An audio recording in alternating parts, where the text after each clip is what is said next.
وہ مرد مجاہد تھا، وہ ایک بندہ مومن جو لڑ رہا تھا حق کے لیے ڈٹ کے رات دن. اس کی لڑائی دین مصطفیٰ کے لیے تھی، اپنی زمین اور مسجد اقصیٰ کے لیے تھی، آزاد فلسطین کا سپنا سجائے تھا.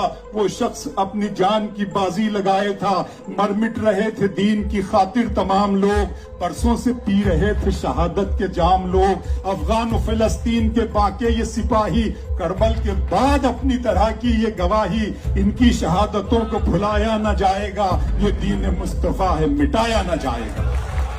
ان کی شہادتوں کو بھلایا نہ جائے گا، یہ دین مصطفیٰ ہے مٹایا نہ جائے گا. یہ جنگ نیا روپ اختیار کرے گی، سوئے ہوئے شیروں کو اب بیدار کرے گی. جو کچھ بھی ہو رہا ہے کتابوں میں درج ہے، یہ دین محمد کے نصابوں میں درج ہے. باطل پہ اب لگام لگانے کا وقت ہے، یہ وقت تو ایمان